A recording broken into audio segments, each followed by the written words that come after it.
Hello students, welcome to EPG Pathshala. I am Dr. P.K. Aluwalia from Physics Department, Himachal Pradesh University, Shimla. Today we are going to talk on module Equilibrium, Thermodynamic Parameters and Response Functions from paper Statistical Mechanics. So students, let us see what we are going to learn in this module. We will try to understand and analyze the way term equilibrium is used in thermodynamics and statistical mechanics. To understand the importance of long observation time while describing equilibrium, distinguish between extensive and intensive parameters, and that these are homogeneous functions of order 1 and 0 respectively. See how intensive parameters are related to extensive parameters. Understand relaxation time in the context of a perturbed system going to equilibrium. Learn about the concept of generalized forces, generalized coordinates, and response functions. This module on equilibrium, thermodynamic parameters, and response functions of statistical mechanics has been developed for postgraduate level as per the following subtopics: meaning of equilibrium vis-a-vis observation time, extensive and intensive parameters, thermodynamic equilibrium, three types of equilibrium, statistical equilibrium and relaxation time, non-equilibrium and irreversible processes, generalized forces and response functions. Let us try to understand meaning of equilibrium. State of equilibrium and non-equilibrium are intuitively the most subtle concepts in the study of thermodynamics and statistical mechanics. It is one of the very fundamental questions to pose, that when can we say that a system is in equilibrium and when it is not. In this module, we shall explore the meaning of equilibrium as applied to thermodynamics and statistical mechanics in the context of macroscopic systems encountered in the physical world. So, first, let us try to understand what is state of a macroscopic system. Indeed, thermodynamic equilibrium is a macroscopic phenomena. It has no meaning in the case of an isolated particle. A macroscopic system consists of a large number of particles, say n, very much greater than 1, under a given physical condition in a particular equilibrium state described by various parameters such as pressure P, temperature T, magnetic field H, etc., which can be tuned from outside as external conditions.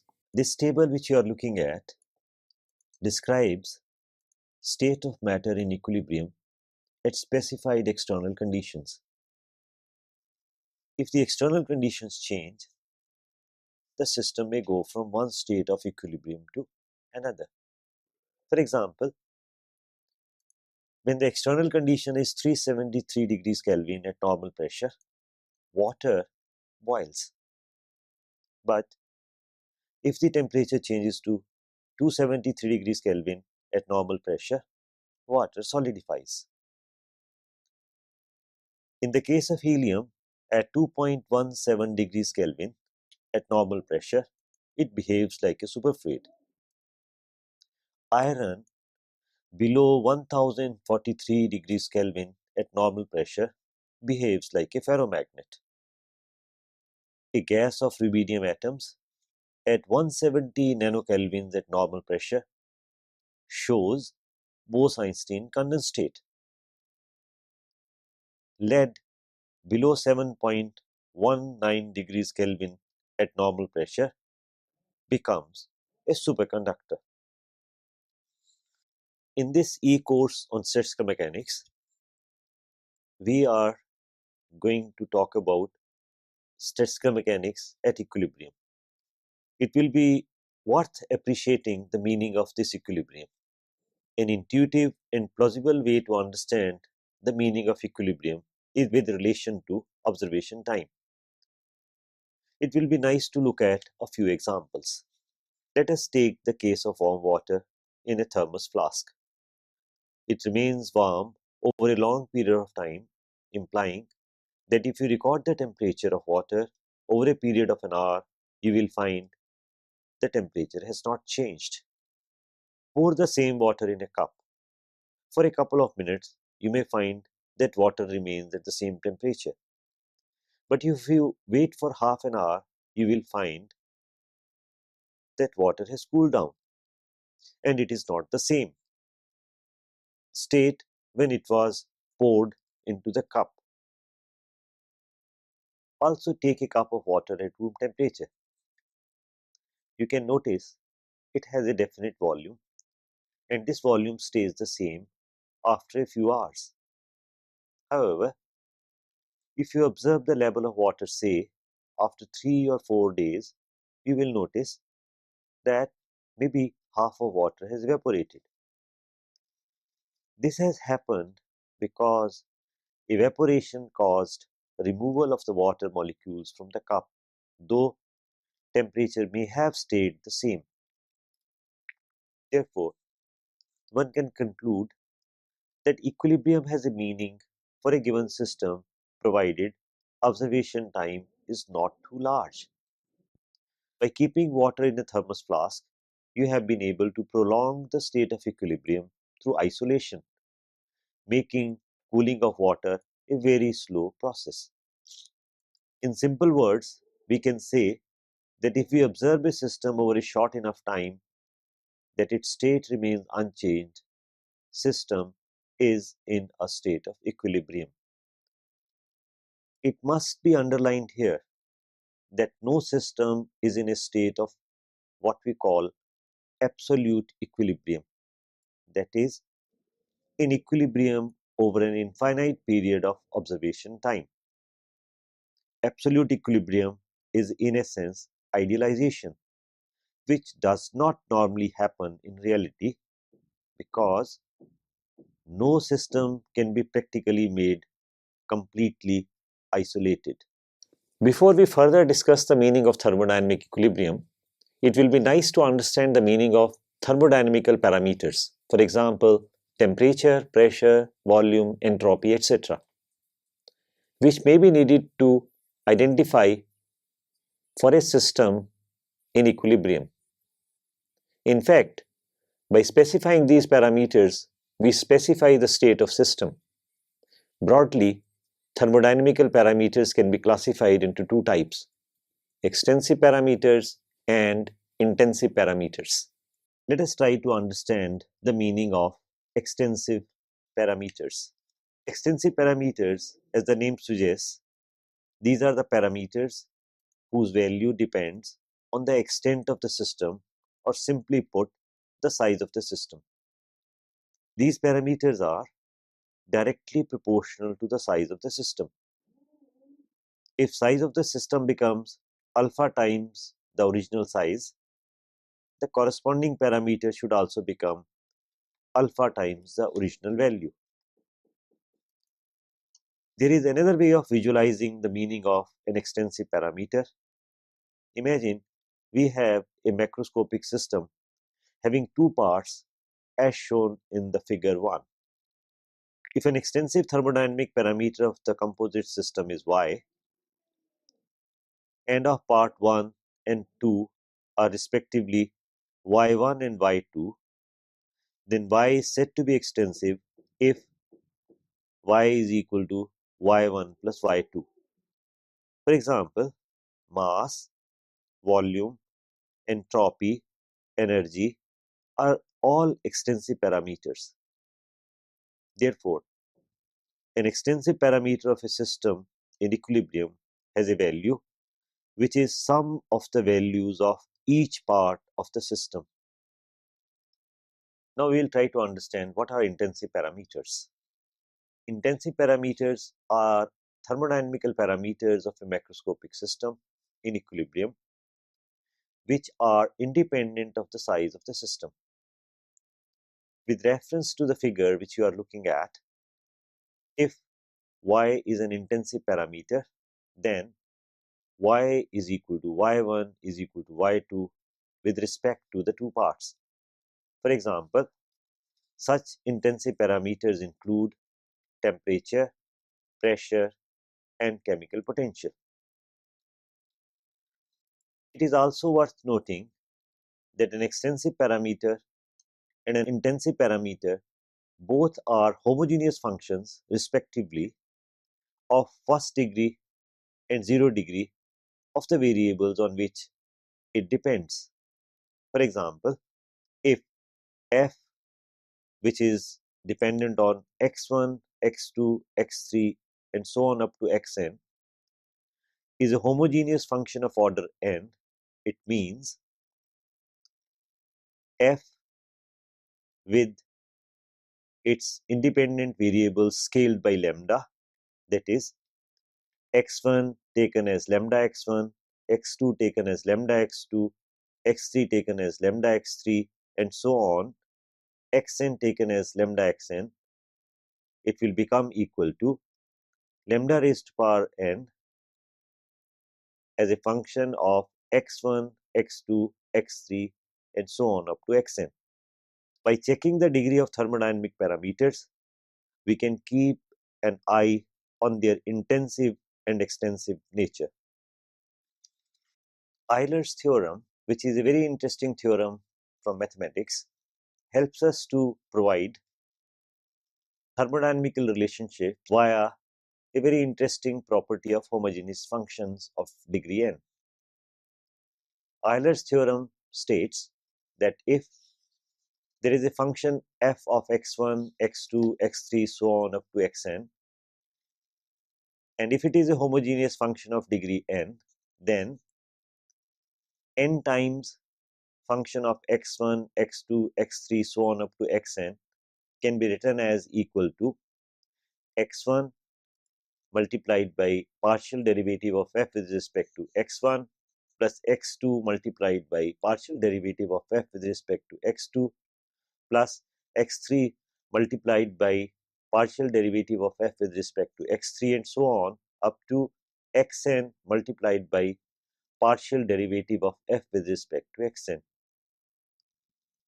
We must appreciate this theorem is very useful in arriving at thermodynamical relations, which we will see later in modules. Entropy S, which is an extensive parameter, is a homogeneous function of first degree of internal energy U, the volume V, and the quantity of matter represented by number of particles in the system N of the system. Therefore,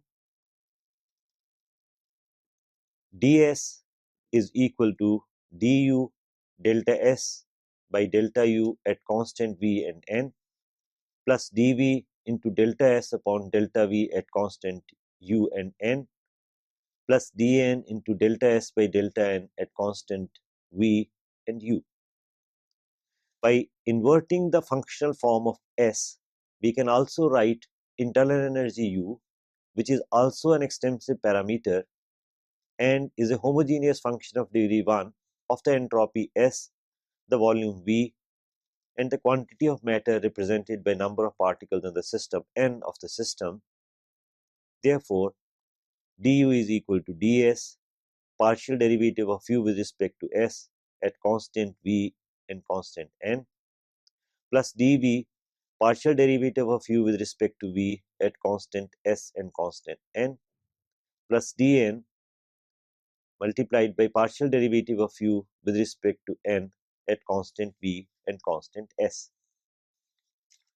On comparison of the equations 1 and 2 with well-known expression for conservation of energy in thermodynamics, we can write du is equal to Tds minus Pdv plus mu dN, where first term on the right hand side corresponds to increase in heat, second term corresponds to mechanical work done, and the third one corresponds to chemical work done respectively.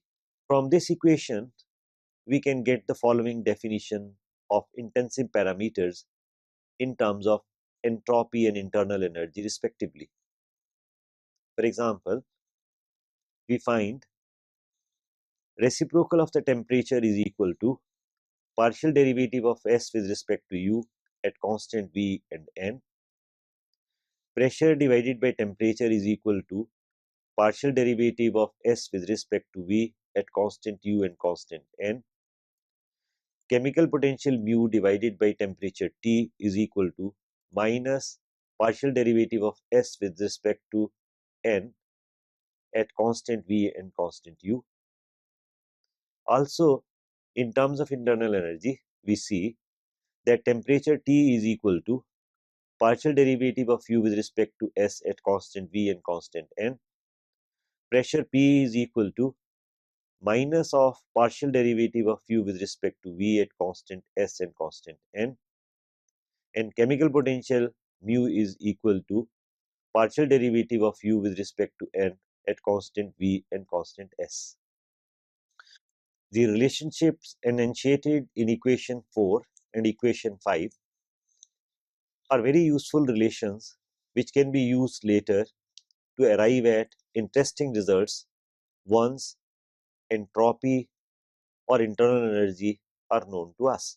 For example, knowing equation of state PV is equal to N kVT and internal energy is equal to 3 by 2 N Boltzmann constant multiplied by temperature of the classical ideal gas, we can write entropic forms of the equation of state and internal energy and hence classical entropy of the monatomic gas and deduce functional form of entropy as a function of internal energy U, volume V and number of particles N. For a macroscopic system to be in thermodynamic equilibrium, in fact, it has to be in three types of equilibrium. First, thermoequilibrium, second, mechanical equilibrium, third, chemical equilibrium.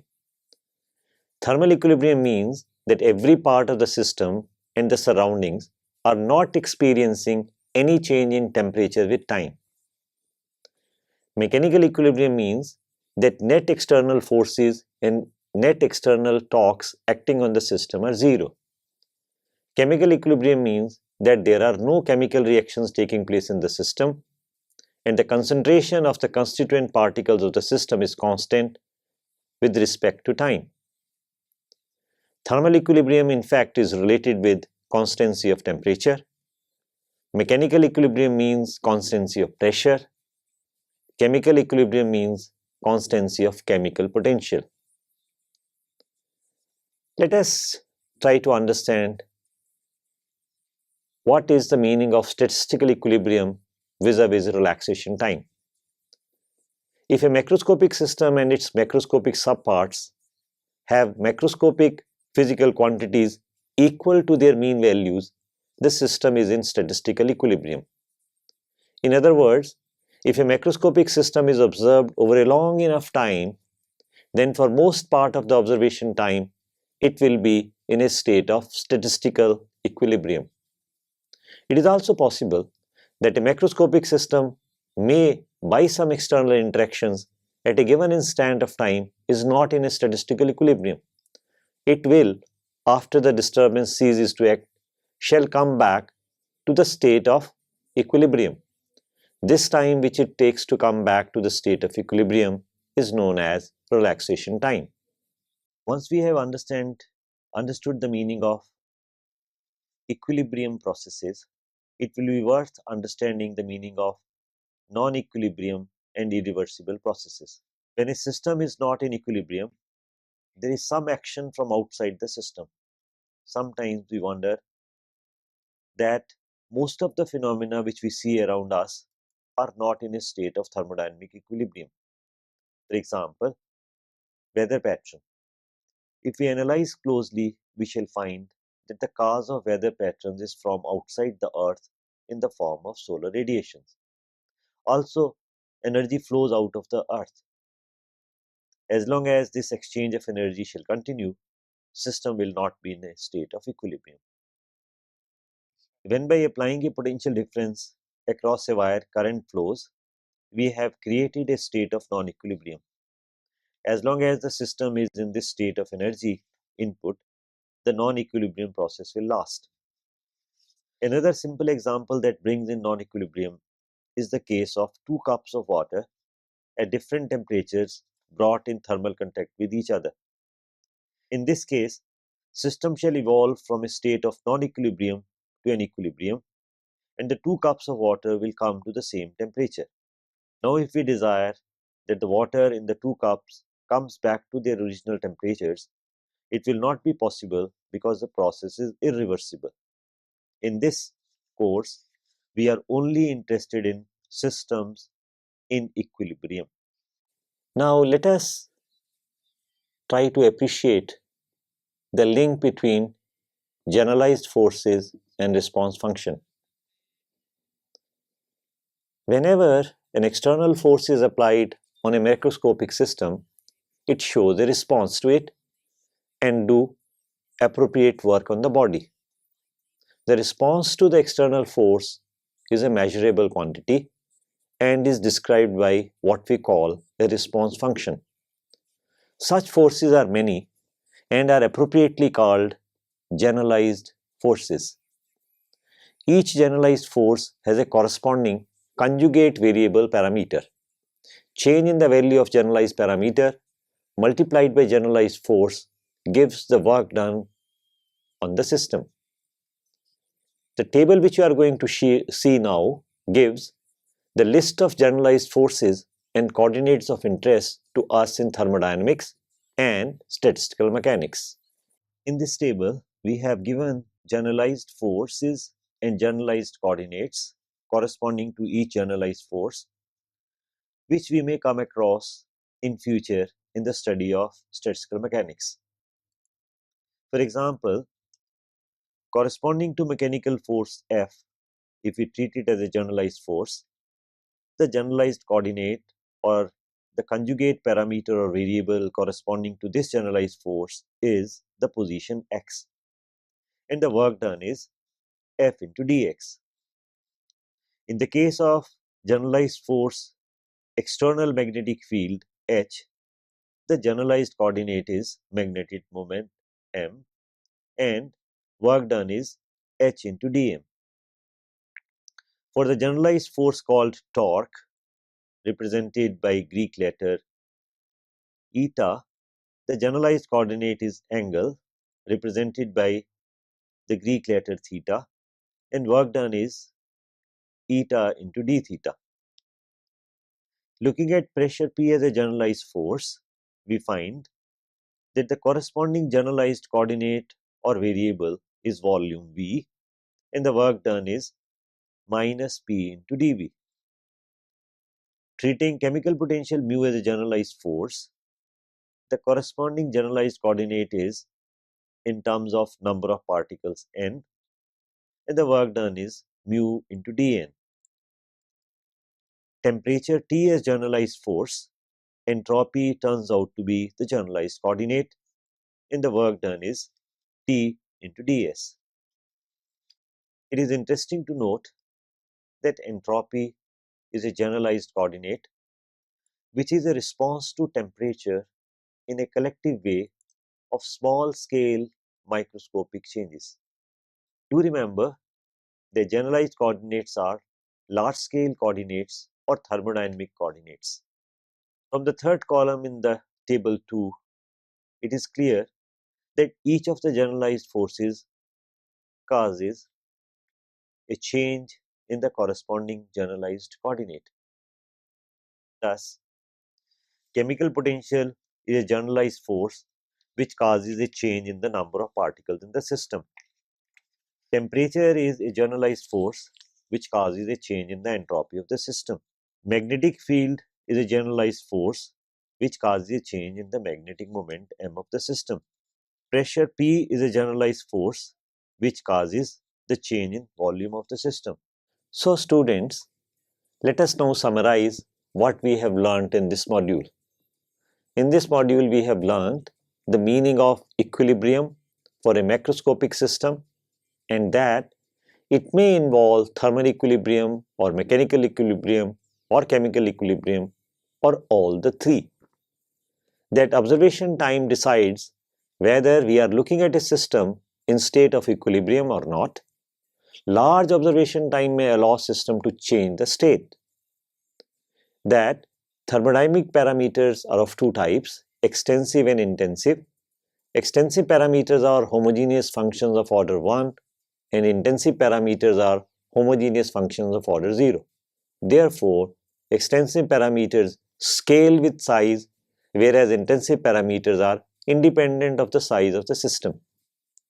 The meaning of relaxation time vis-a-vis the transition of a perturbed system into equilibrium state once the perturbation is removed. We have also learned the notion of irreversible process in the transition of a system from non-equilibrium system. The concept of generalized forces and corresponding generalized coordinates encountered in thermodynamics related to the response of the system in terms of measurable quantities was also learned. Thank you.